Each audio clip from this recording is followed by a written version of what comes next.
Yo le puse como título: restaura tu comunión con Dios.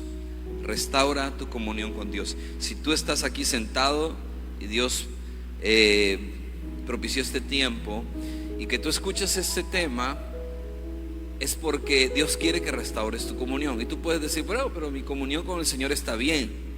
Yo soy una persona que ora, que tiene tiempos con Dios y estoy bien.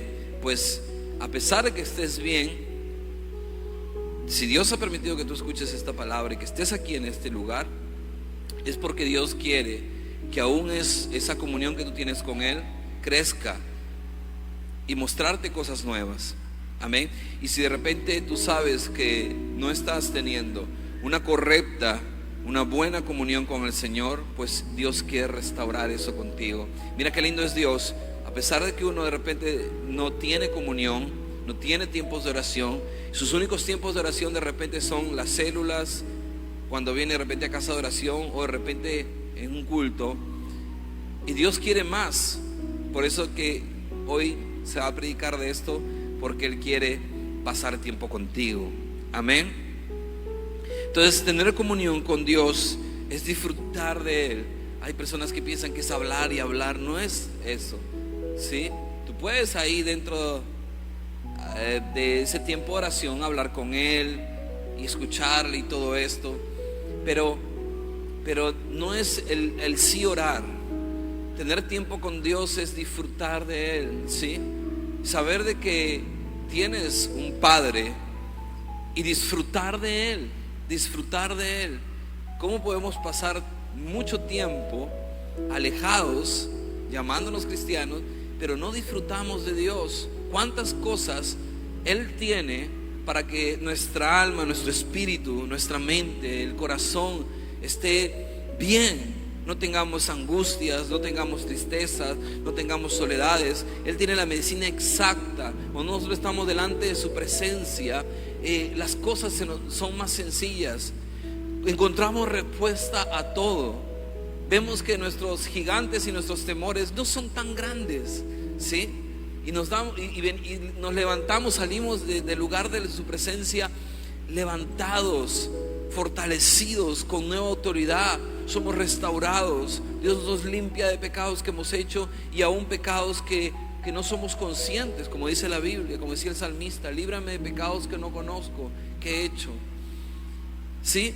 Y es restaurado el propósito, porque cuando uno no tiene comunión con Dios, no camina en propósito. ¿Sabías eso? Uno puede decir: bueno, ya, Señor, ahí tú chambea con mi propósito, tú trabajas con mi propósito y ahí de vez en cuando nos vamos viendo. No es así. Cuando uno no tiene relación con Dios, no puede crecer espiritualmente. Es una persona que es enana espiritualmente.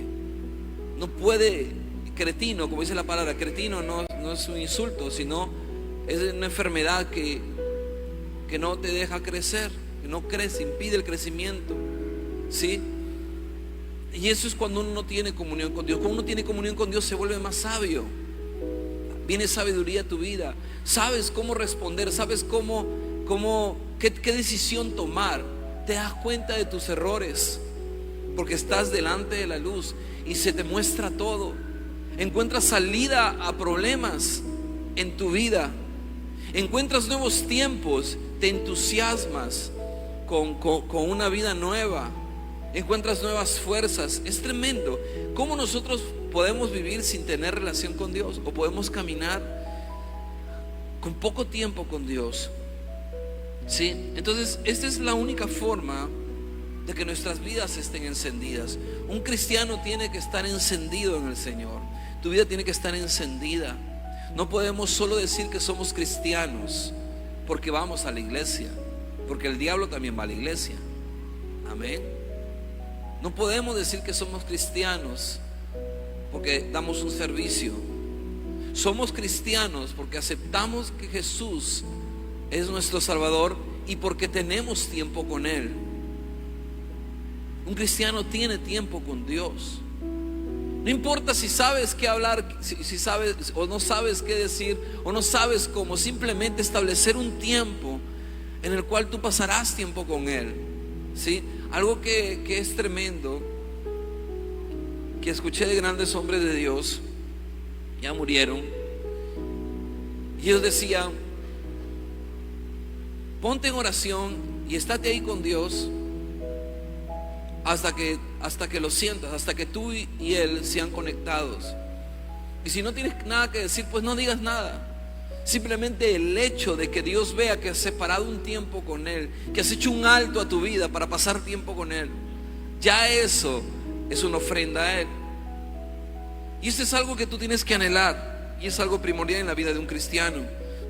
Entonces Dios quiere restaurar tu comunión con Él. Hay muchas cosas que nos separan de Dios. Hay muchas cosas que nuestras heridas, nuestros temores, el día a día, el afán, el trabajo, que permitimos que separe, porque eso no podía separar. El tiempo, no tengo tiempo, mi vida es muy rápida, muchas cosas que hacer, no hay tiempo para Dios. Yo siempre hablo acerca de Daniel y me impacta mucho ese ejemplo, porque Daniel en Babilonia llegó a ser gobernador de 80 provincias, sí, 80 provincias en Babilonia. Llegó a ser él el gobernador de 80 provincias. Tú sabes los asuntos, tú sabes la cantidad de reuniones, tú sabes la cantidad que tenía que atender a tantas personas. Y Daniel oraba 3 veces al día. 3 veces al día. Incluso le dijeron que no haga eso, pero él no se detuvo y el más fuerte se metió delante de Dios. Es que cuando tú estás delante de Dios, tu naturaleza espiritual es fortalecida y tú puedes lograr cosas que no pensabas que podías hacer porque estabas fuera de la presencia de Dios. Entonces obviamente Daniel era un gobernador de 80 provincias y hacía todo esto porque él ocupaba 3 veces. Y yo creo que era como los judíos. Ellos, por ejemplo, son a las 6 de la mañana, al mediodía y a las 6 de la tarde. Cada nuevo tiempo, cuando recién el sol, el primer lugar al Señor, 6 de la mañana. Al mediodía es el principal tiempo. Y a las 6 de la tarde, agradecimiento por el día. Qué tremendo. Y pasaba tiempo con el Señor. Le adoraba, le agradecía y era hermoso. Miren, hay un versículo en Hechos 15, capítulo 15 de Hechos, el verso 16, dice algo tremendo. Dice, Hechos 15, 16, no sé si está ahí. Hechos 15, 16 dice: después de esto volveré y restauraré el tabernáculo de David. Restauraré el tabernáculo de David, que estaba caído, y repararé sus ruinas y lo volveré a levantar. Esto es algo profético que está escrito en Hechos. Es un deseo de Dios. Ok. Dice que después de esto volveré y restauraré el tabernáculo de David. ¿Qué significa para nosotros el tabernáculo de David? Hay una comparación.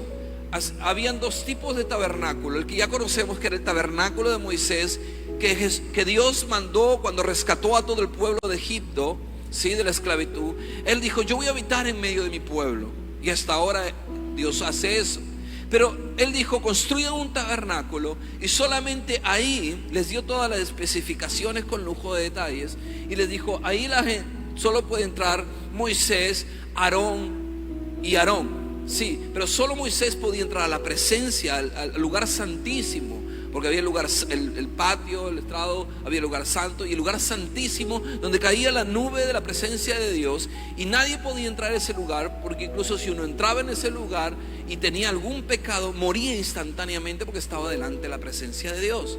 Ok, entonces el pueblo en el patio llegaba con sus ofrendas, y llegaba el pueblo y mataba y hacía holocaustos. Ese tabernáculo de Moisés. Pero también David construyó un tabernáculo para el Señor. Sí, pero acá lo que pide y lo que dice es que se restaurará, y quiere que sea restaurado el tabernáculo de David, no de Moisés. ¿Por qué el tabernáculo de David? En el tabernáculo de Moisés habían cortinas que impedían que el pueblo de Dios se acercara o viera la presencia de Dios. En el tabernáculo de David no había cortinas. El arca estaba visible. Ok, tiene un significado. En el tabernáculo de Moisés se hacían holocaustos. En el tabernáculo de David no habían holocaustos. Porque las ofrendas eran alabanzas, eran adoraciones, ¿sí?, al Señor, eran cánticos. Por eso es que en el Salmo 51:16, David escribe esto: porque no quieres sacrificio, que yo lo daría, no quieres holocausto. Los sacrificios de Dios son el espíritu quebrantado, al corazón contrito y humillado no despreciarás tú, oh Dios. Y en el Salmo 50, retrocediendo, en el Salmo 50, el verso 13 dice así: tengo de comer yo carne de toros. Dios está ahí hablando. Yo como carne de toros, o de beber sangre de machos cabríos. Sacrifica a Dios alabanza y paga tus promesas al Altísimo. Y llámame en el día de la angustia y te libraré y tú me honrarás. El Señor lo que está buscando es esa clase de oración que tenía David, esa clase de tabernáculo que había David. ¿Y por qué las cortinas ya no hay? Porque podríamos hablar del tabernáculo de David. Y pastor, ese es Antiguo Testamento. También pasó el tabernáculo de Moisés, pastor, pero también pasó el tabernáculo de David, porque ya vino Jesús. Ok, pero en Hechos, que es en el Nuevo Testamento, después que Jesús muere, sigue habiendo una petición de Dios. Y él dice: yo quiero lo que hacía David. Yo quiero lo que hacía David. Y lo que hacía David, yo quiero que sea restaurado el tabernáculo de David. Lo que David hacía era adoración. Él danzaba a Dios, él cantaba al Señor, él le adoraba. Esas eran las ofrendas que él entregaba. Y era tremendo. Cuando tú ves al rey David, un hombre que había lidiado con tantas batallas, con tantas cosas, y había visto la mano de Dios poderosa en su vida. Él había sido levantado muchas veces. Y vemos que incluso llega un momento que tanto él danzaba que la vestimenta se le cayó. Y dice que se le logró ver partes íntimas de él, porque él estaba danzando y él no le importaba lo que soy rey, tengo que tener una postura. No, él estaba danzando y su esposa le critica y le dice: oye, qué vergüenza, miren al rey. Su propia esposa: miren al rey, qué vergüenza, ahí danzando y mostrando ahí qué feo que se le ve. Y David, pues todo achorado, respondió: sí, pero a mí Dios me levantó y no a tu padre como rey. Qué tremendo David. Pero él no le importaba lo que la gente decía. Él le adoraba al Señor. Y vemos en Hechos que el Señor dice: restauren el tabernáculo de David. Más ahora nosotros estamos en el tiempo y somos la iglesia más privilegiada que ha existido. ¿Por qué? Porque cuánto el pueblo de Dios anhelaba entrar a la presencia y jamás pudo, porque no era permitido. Jesús moría, no era permitido. Cuánto anhelaban, solo el único que podía era Moisés. Por eso es que se pide el talí, el manto de oración, ¿sí? Porque todos dicen: yo quiero entrar. Bueno, ya hagan un talí. Entonces cuando Moisés entre, ustedes también van a hacer como si fuera un tabernáculo y una carpita, y se van a esconder en un talí, en un manto de oración. Eso le dijeron a la gente, pero ellos no podían entrar. La palabra de Dios nos dice que cuando Cristo murió, rasgó el velo, la pared intermedia que había para que tú puedas entrar a la presencia de Dios. Eso fue roto, fue rasgado, sí. Y vino sobre nosotros una cobertura espiritual. Eso se llama redención. Ya lo he explicado en teología. La palabra redención habla de un manto tan brilloso sobre tu vida, tan resplandeciente, que cuando tú vienes con tu pecado delante de Dios, Dios no puede ver tu pecado porque ve ese manto de la sangre de su Hijo y te acepta. Por eso Jesús dice: entrar confiadamente. Tú viniste con pecado a la iglesia Y tú piensas que tienes que estar bien para entrar a la presencia de Dios. Dios te hizo hijo y te buscó, y tú aún no te habías arrepentido. No es tu mérito, es lo que hizo Jesús sobre ti. Cuando tú tienes que entrar a la iglesia o quieres entrar a la presencia de Dios, vístete de lo que Jesús te vistió. Vístete de la sangre, vístete de la gracia. Si no lo entiendes, pues precisamente si tú entendieras a Dios y las profundidades, es que no tiene que perdonarme. Yo he hecho tal cosa, es que ¿cómo va a perdonarme? O ya me perdona, pero es que está todavía enojado. Si tú piensas que Dios es así, no entiendes las profundidades. Y claro que nunca vamos a llegar a entender esas profundidades de Dios. Por eso es que nosotros le alabamos, porque es Dios. Nunca llegaremos a entender esas profundidades, pero dentro de esa profundidad Él estableció la gracia. Y la gracia quiere decir, aunque no lo merezcas, te amo. Aunque no lo merezcas, estoy decidido a levantar tu vida. Aunque no lo merezcas, quiero restaurarte. Aunque no lo merezcas, quiero perdonarte. Aunque no lo merezcas y a las 12 de la noche hiciste pecado, yo le abro el sol para que amanezcas otro día. Aunque no lo merezcas, aderezo mesa. Aunque no lo merezcas, guardo tu vida, guardo tu familia. Esa es la gracia. ¿Cómo hay alguien que dice, bueno, cuando estoy en la presencia de Dios no sé qué hacer? David decía, levantaré mis votos y mis promesas. Y en otro versículo dice, mi gratitud a ti. ¿Cómo que no tienes que hablar?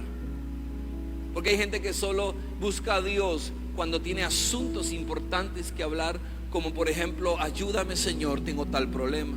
Pero ¿qué tal si buscas a Dios y Dios dice, Él solo viene cuando tiene problemas, pero ahora no tiene ningún problema y está buscándome?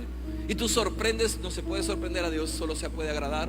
Pero tú vienes y le agradas a Dios y Él ve que tú simplemente lo estás buscando para darle gracias y para decirle que le amas. Qué tremendo. Nosotros tenemos que restaurar la comunión con Dios. Tú eres un hijo de Dios, una hija de Dios. Tú tienes que vivir con una comunión encendida. Cuando uno no tiene comunión con Dios, se permite cosas y le da lugar al diablo. La Biblia dice, no le des lugar al diablo. El diablo odia tu vida. Odia tu vida. Cada vez que te ve el diablo, hay un odio tan intenso sobre tu vida. Él quiere destruir tu vida. Él quiere verte tirado. Él quiere verte destruir tu matrimonio. Y Él trabaja todos los días para lograr destruir tu familia, para lograr destruir. Y tú no te das cuenta, tú piensas que es una debilidad tuya. Tú piensas que es el carácter de mi pareja. No, el diablo está trabajando con esa falta de perdón, con esa contienda. Él quiere destruir. ¿Y por qué? ¿Por qué se la agarra conmigo? ¿Qué tiene conmigo? Cuando destruye tu vida, deshonra a Dios, porque Dios te ama. Imagínate tú, Franco, el pastor Franco, la pastora Fara, pero sus hijos drogadictos. Lo deshonra a él. Cuando destruye una vida a un cristiano, un matrimonio cristiano, el diablo sabe que deshonra a Dios, que deshonra la palabra. ¿Cuál es el poder en este cristiano? ¿Cuál es el poder de la palabra en este hijo de Dios? Ninguno. Y deshonra a Dios. Destruye propósitos que Dios tiene. Esa es la intención del diablo. Y cuando uno dice, no, pero pastor, yo me estoy cuidando. Pero cuando uno no tiene relación y comunión con Dios, uno le da lugar al diablo.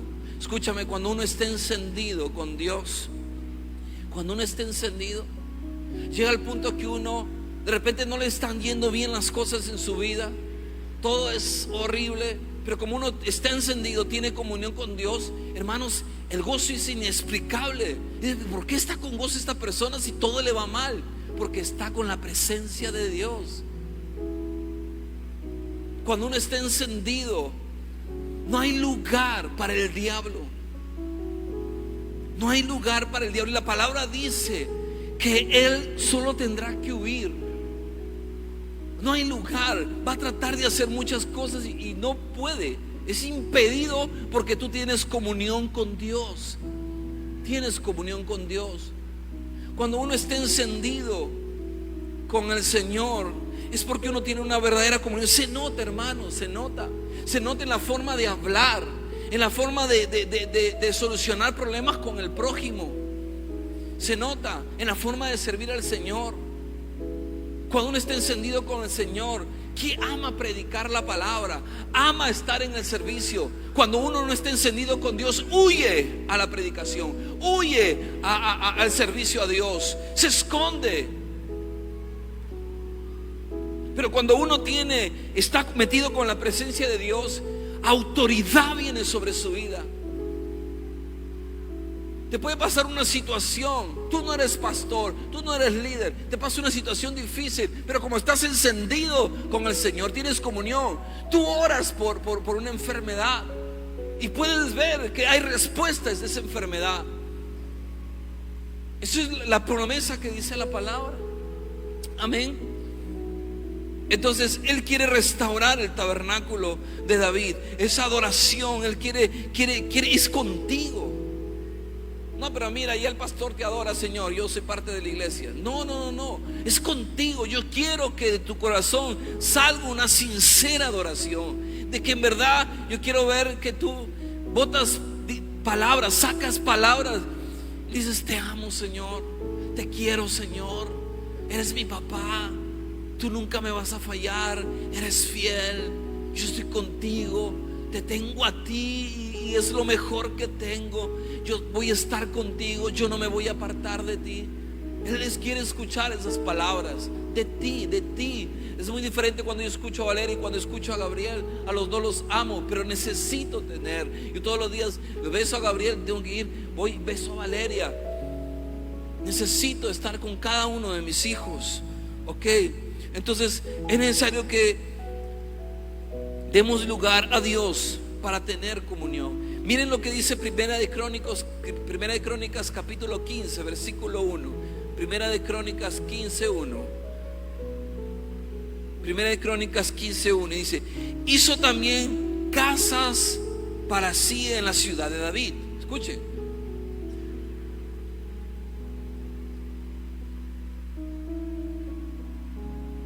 Hizo casas. Hizo también casas para sí en la ciudad de David, y labró un lugar para el arca de Dios, y le tendió una tienda, y juntó David a todo Israel en Jerusalén para que pasasen el arca del Señor a su lugar, el cual le había preparado. Hermanos, David estaba restaurando, construyendo, pero él dijo: tiene que haber un lugar para Dios.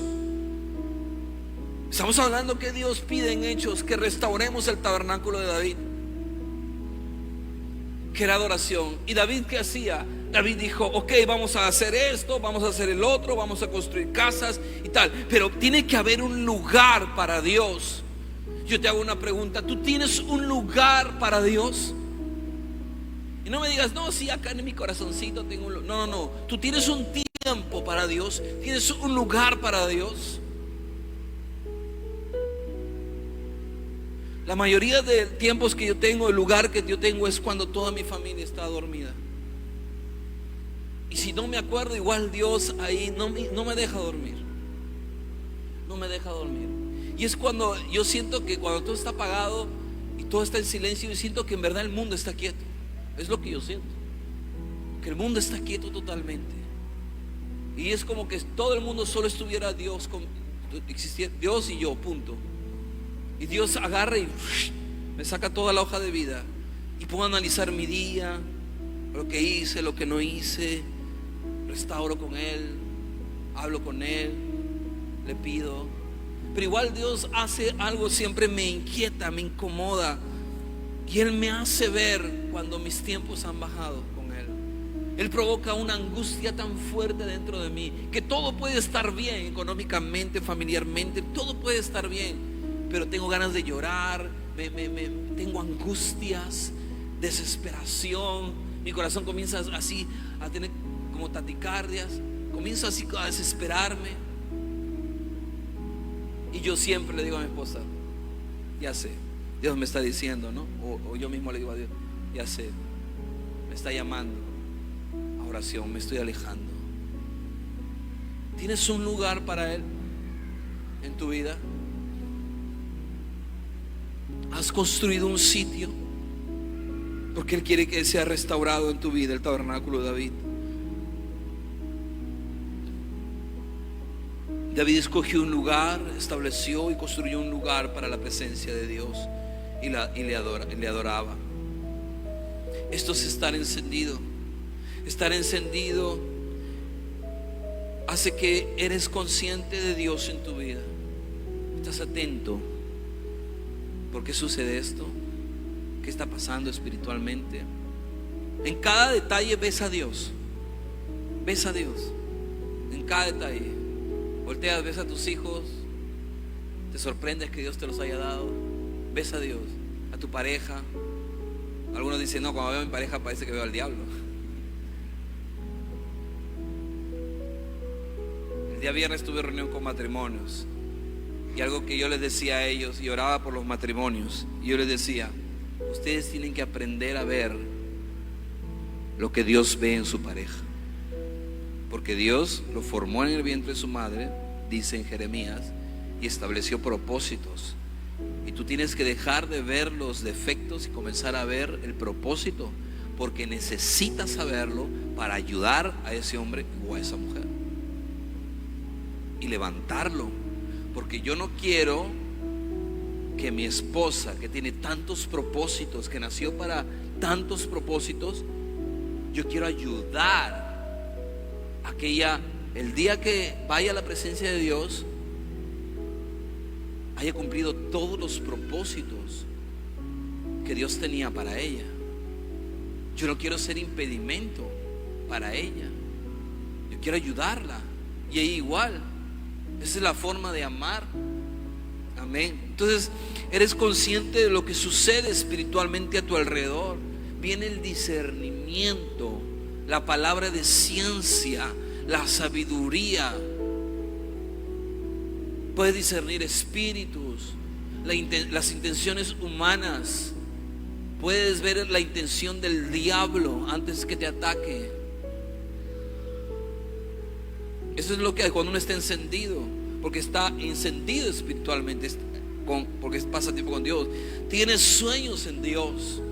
Qué lindo cuando alguien dice: tuve este sueño, pastor, y tuve este otro sueño y tal, y Dios me habló. Ahora, todos los sueños tampoco no. Pastor, no sé qué pasó, pero ayer comí un plato de chancho a la 1 de la mañana y tuve un sueño poderoso.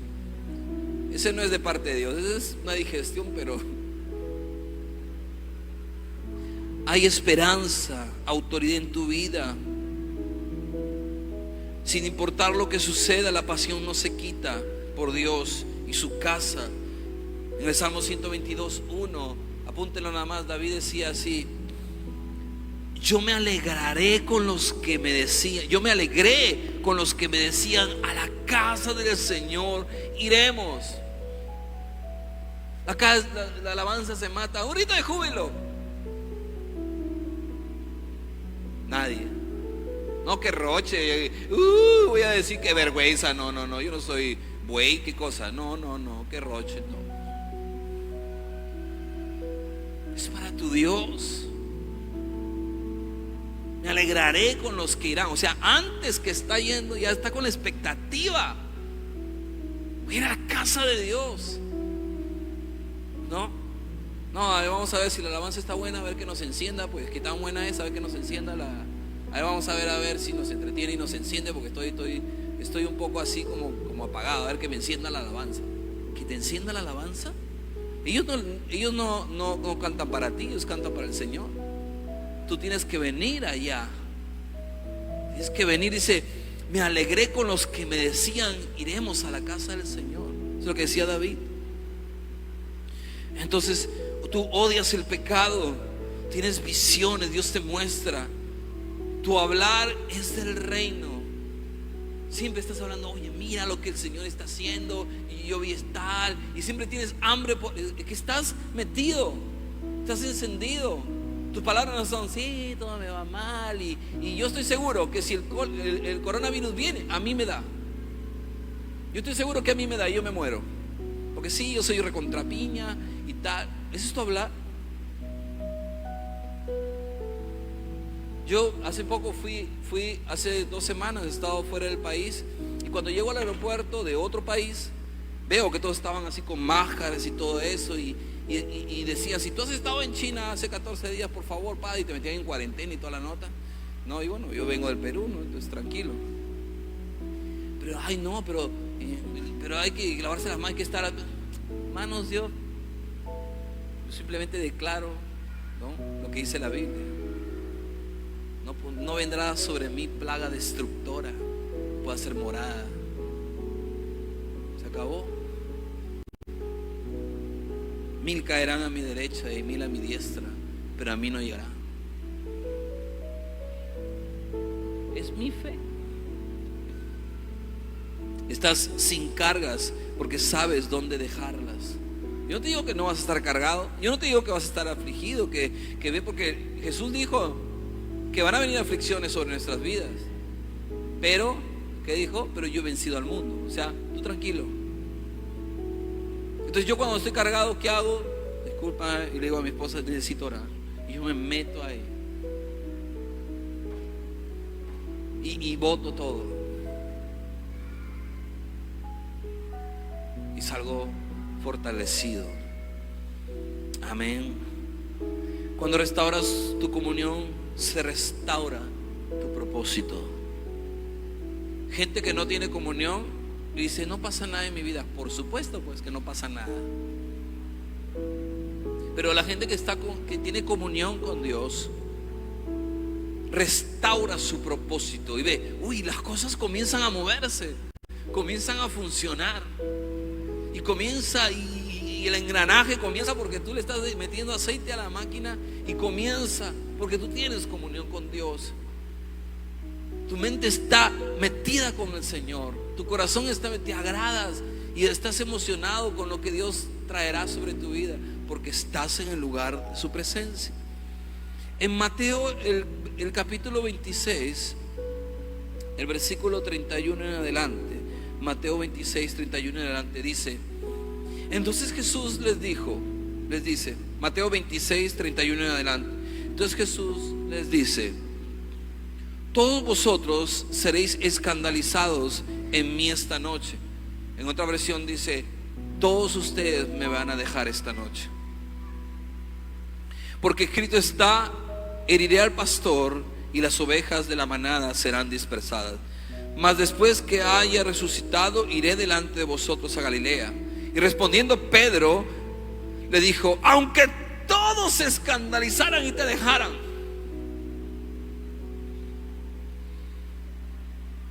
aunque todos se escandalizaran en ti, yo nunca te dejaré.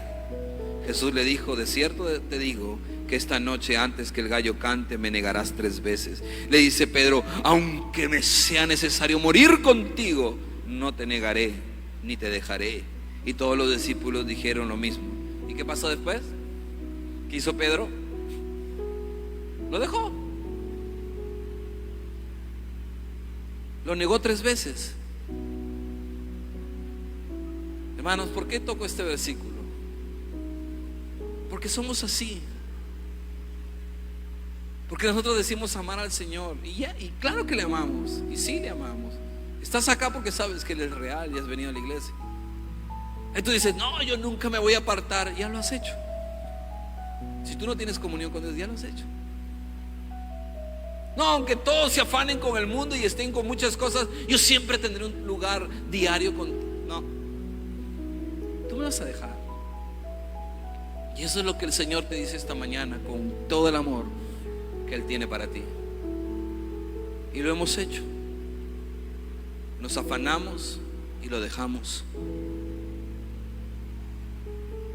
Y Pedro, en su sanguineada, dijo: no, aunque todos te dejen. Ay, ¿cómo es posible, no?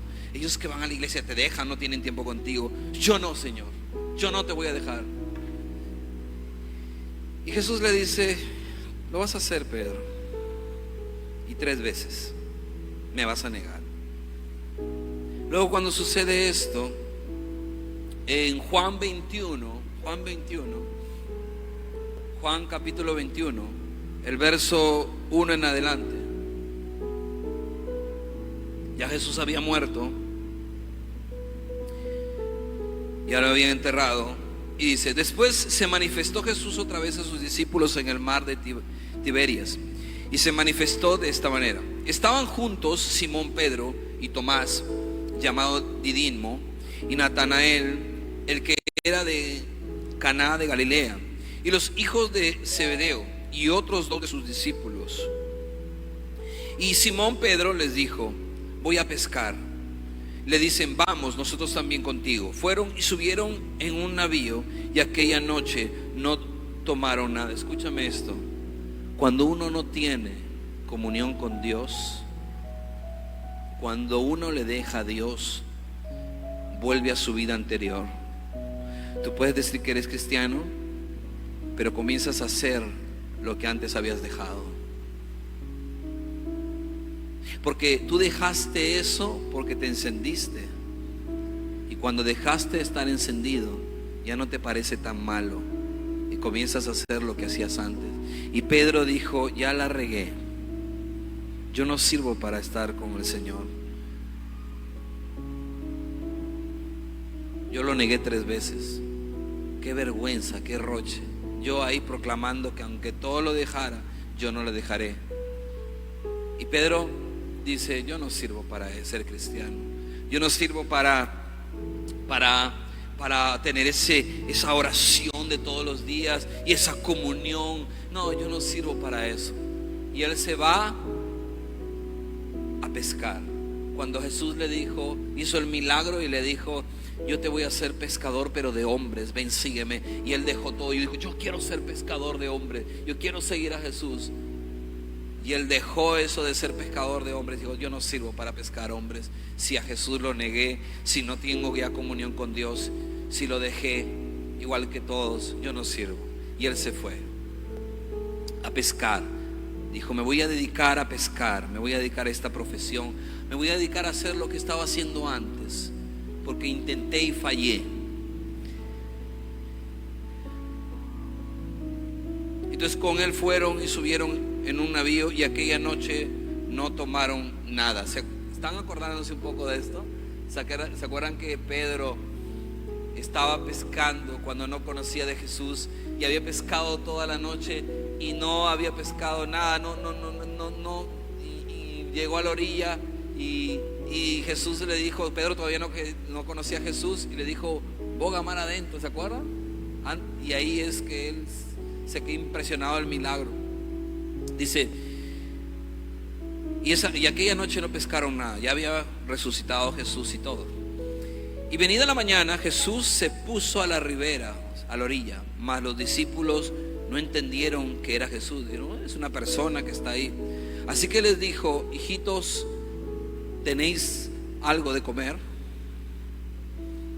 Le respondieron: no. ¿Cuántos de nosotros dejamos a Dios, caemos en pecado, y Dios sigue sustentando nuestras vidas, y Dios no aparta nuestro llamado, y Dios sigue creyendo en nosotros y en nuestra familia? ¿Cuántas veces le embarramos y Dios, preocupado, en vez de reclamar, diciendo: hijito, ¿tienen hambre?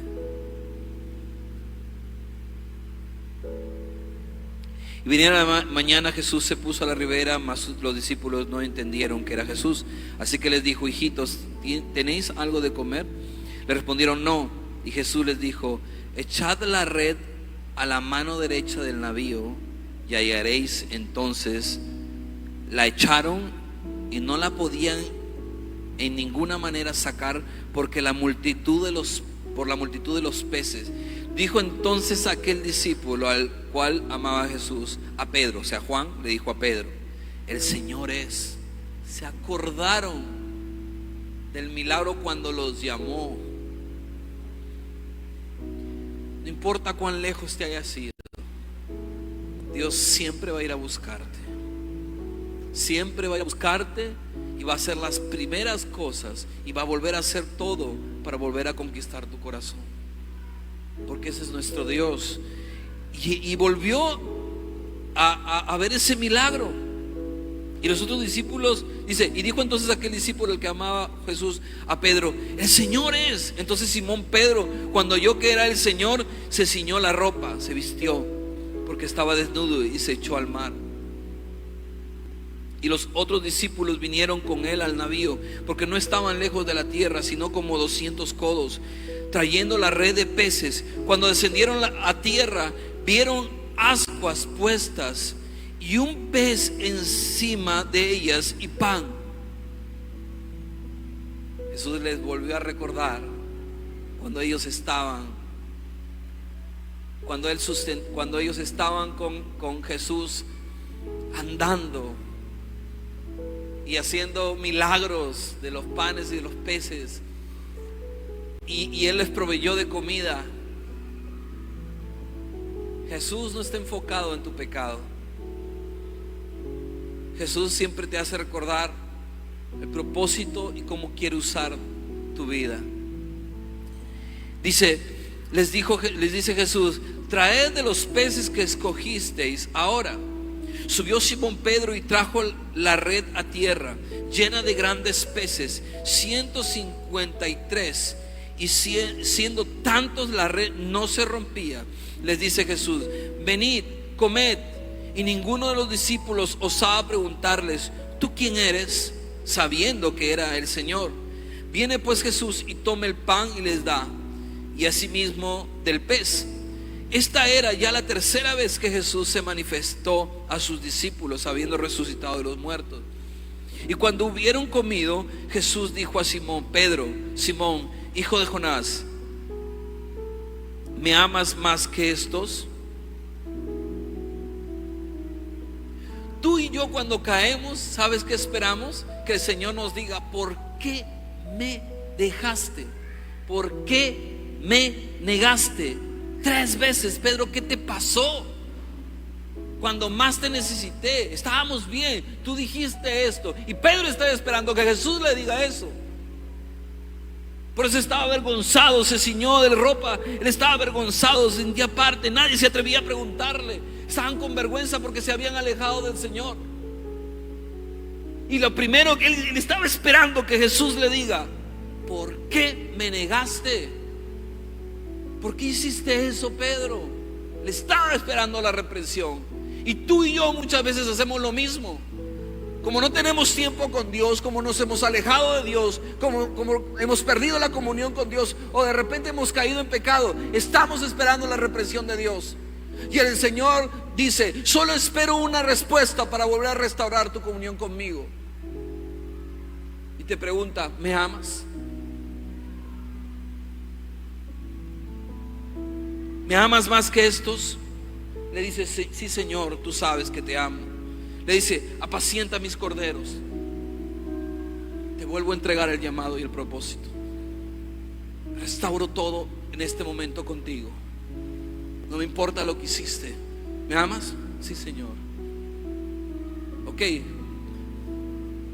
Apacienta mis ovejas, te haré pescador de hombres. Volvió a entregarle el llamado. Dios está dispuesto. El diablo te miente para decirte que el Señor no quiere restaurar tu vida, que está palteado, que está enojado, que está enojado contigo. Y el Señor está listo para escuchar que si lo amas, para volver a entregarte el llamado. Apacienta mis corderos. Dice, le vuelve a decir la segunda vez: Simón, hijo de Jonás, ¿me amas? Le responde: sí, Señor, tú sabes que te amo. Le dice: apacienta mis ovejas. Le dice la tercera vez: Simón, hijo de Jonás, ¿me amas? Se entristeció Pedro de que le dijese la tercera vez: ¿me amas? Y le dice: Señor, tú sabes todas las cosas, tú sabes que te amo. Le dice Jesús: apacienta mis ovejas. Acá nace una pregunta teológica: ¿por qué 3 veces? Jesús quería destruir y restaurar a la misma vez lo que Pedro había hecho. Cada pregunta, esas 3 preguntas, eran por las 3 veces que Pedro negó a Jesús. Le estaba volviendo a decir: te perdono por la primera, te perdono por la segunda, y es más, te vuelvo a entregar el llamado: apacienta mis ovejas. Te perdono por la segunda, apacienta mis corderos. Te perdono por la tercera, apacienta mis ovejas. ¿Sabes para qué? Cuando Dios te restaura, te perdona y te restaura tanto que el enemigo no puede venir a sacarte alguna falla y algún pecado que tú le hiciste a Dios. Y él se quería asegurar, Jesús, que eran restauradas esas 3 veces. Por cada vez que me niegas, fueron 3, ok, por 3 veces te vuelvo a entregar el llamado, y te vuelvo a entregar la restauración, y te vuelvo a comisionar. Y Pedro entendió la gracia de Dios. Sabía que no lo merecía, pero encontró en Jesús un Padre, un Dios de amor y un Dios de gracia. Para Pedro esto fue impactante. Jesús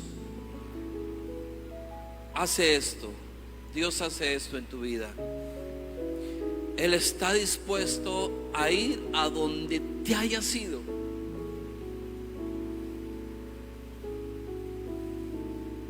Cual sea el lugar, por más lejos que te hayas ido, Él está dispuesto a ir a ese sitio y a restaurar todo, porque te ama. Él se niega a que mueras en tu pecado. Él se niega a que destruyas tu propósito. Él te va a ir a buscar así tú no vayas, porque déjame decirte que Pedro se alejó. Pedro no lo buscó. Habían las noticias, porque era la tercera vez que se había resucitado. Habían las noticias que se había cumplido la palabra y que había resucitado. Pero Pedro se alejó. En todo su melancólico, él dijo: no merezco, yo no merezco. Y Dios fue como en esta mañana. Tú no sabías que se iba a predicar, pero Él va a tu vida y te dice: tienes que restaurar tu comunión conmigo. Tienes que volver a esos tiempos que disfrutabas de mí, yo disfrutaba de ti. Tengo que volver a entregarte todo. Amén. Entonces Jesús vuelve a buscar a Pedro.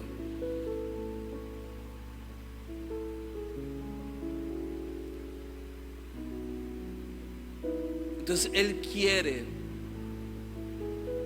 restaurar la comunión que se ha perdido. Él quiere volver a tener tiempos contigo. Él quiere que tu cristianismo se identifique porque eres un cristiano que está encendido, que tiene tiempos con Él.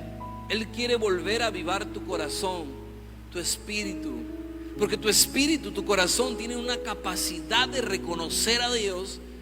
Sí, porque cuando tú predicas a alguien que es inconverso, alguien que no conoce de Dios, tú le hablas: oye, mira qué hermoso, dice que Él es nuestro pastor, dice que aunque andes en valle de sombra, Él está. Bueno. Pero tú le dices: es un cristiano, y dice: amén, y lo vive íntimamente porque su espíritu ha sido encendido. Nuestro espíritu, nuestro interior, los judíos dicen el ardor interior del hombre, está preparado para ser encendido, ha sido hecho, ha sido creado para reconocer las cosas de Dios. Cuando uno no tiene comunión con Dios, no lo puede reconocer. Entonces todo lo que ve su mundo, su alma, su mente, sus pensamientos, sus deseos, todo es carnal y se mueve en un mundo carnal. Este mundo no tiene esperanza. Este mundo está en total oscuridad. No hay esperanza. Este mundo está ciego totalmente. Ama la carne, ama el pecado, ama los deseos, odia a su prójimo. Este es este mundo.